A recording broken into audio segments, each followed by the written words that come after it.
Roky Gerung dipastikan tidak akan hadir pada persidangan gugatan perdata David Tobing kepada Roky hari ini.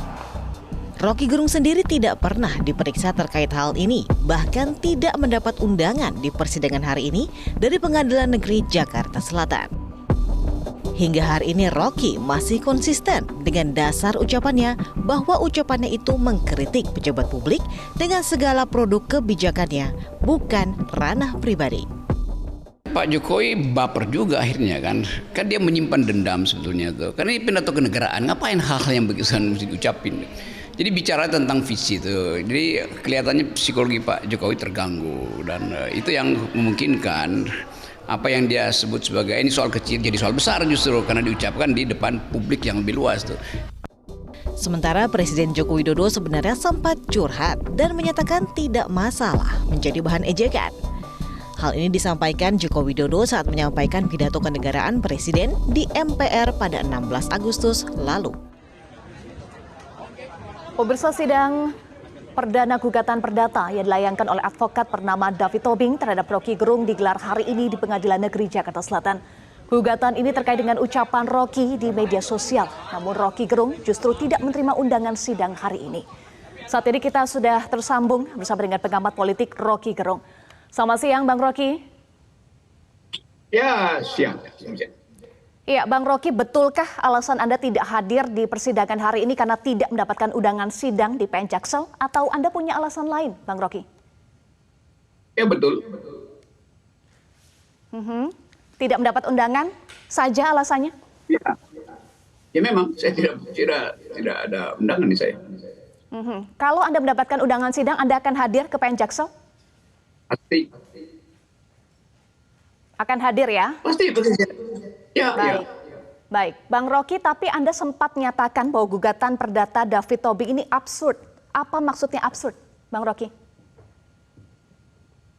Itu bisa lihat di Google sebetulnya, tetapi absurd artinya. Baik. Boleh dijelaskan kembali, Bang Roky? Karena kan gugatannya minta saya dilarang bicara. Jadi melarang sesuatu yang tidak dilarang, bicara itu kan tidak dilarang. Ya itu namanya absurd itu. Iya, tapi David menyatakan ia merasa terhina juga dengan pernyataan Anda kepada Presiden Joko Widodo. Apa itu? Iya, tapi David Tobing menyatakan bahwa ia juga merasa terhina dengan pernyataan yang Anda sebut sebagai kritik terhadap Presiden Joko Widodo, Bang Roky. Ya sering juga saya terhina karena banyak orang yang memuji Presiden Jokowi. Jadi menurut Anda gugatan perdata yang dilayangkan oleh David Tobing ini tidak tepat dilayangkan kepada Anda? Tepat tapi absurd. Kan melarang orang untuk hal yang tidak dilarang. Kan bicara itu tidak dilarang. Di mana ada hukum, ada undang-undang. Justru orang jadi orang karena dia bicara itu. Jadi masa melarang. Jadi poinnya gini nih saya terangkan. Laranglah dirimu melarang orang yang tidak dilarang. Gitu. Logikanya begitu.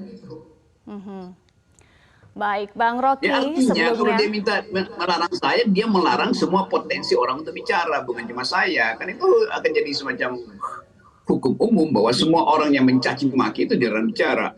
Lalu tiba-tiba semua warga negara Indonesia jadi bisu itu. Baik, Bang Roky, dalam wawancara sebelumnya antara Metro TV dengan Anda, Bang Roky sampaikan ya bahwa pejabat publik layak dikritik bahkan dicaci maki. Namun hari ini salah satu orang yang mengaku pendukung pejabat publik tersebut menggugat Anda di persidangan sidang perdata. Pendapat Anda bagaimana? Ya dia gugat sesuatu yang absurd. Kan saya terangkan di situ bahwa begitu ada proposal publik dalam bentuk kebijakan, dalam bentuk program yang disodorkan ke publik, maka cuma dua kemungkinan, dipuji atau dicaci. Banyak yang memilih memuji, yang nggak ada soal. Saya memilih mencaci, ya nggak boleh dipersoalin dong. Kan nggak mungkin satu kebijakan publik diajukan hanya untuk dipuji, justru dimaksudkan untuk diuji. Nah ujian itu menghasilkan poin pujian atau poin cacian. Ya sama aja, itu jadi apa poinnya di situ? Masa soal cacian saya yang dipersoalin, bukannya mempersoalkan pujian kalian yang berlebihan, yang juga jorok cara mengujinya. Jadi itu poinnya. Jadi ini orang-orang ini nggak bisa berpikir sebetulnya. Baik, memang apa Bang Rocky dampak kalau pujian berlebihan terhadap pejabat publik? Singkat saja. Ya bohong kan, masa memuji sesuatu yang buruk.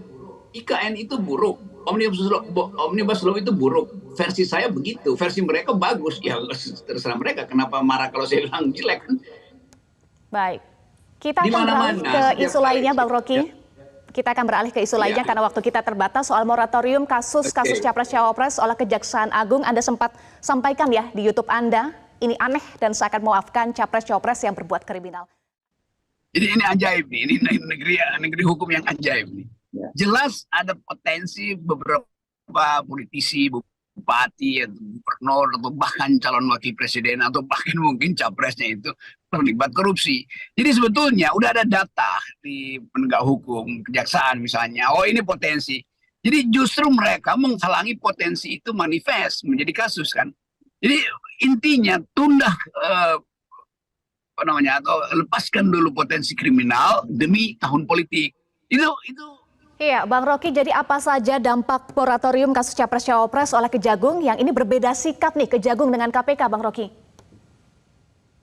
ya kelihatannya Kejaksaan Agung memberi peluang atau menyuruh calon koruptor untuk menyempurnakan korupsinya mumpung lagi nyapres atau lagi nyalek atau lagi menjadi gubernur.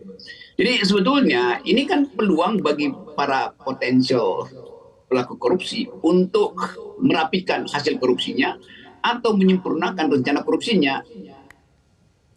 Karena CCTV hukum dimatikan selama periode pemilu. Kan itu pesannya begitu kan. Apakah Anda juga menduga ini adalah cara pihak-pihak yang ingin sejak awal memilah-milih kasus kriminal Capres-Cawapres?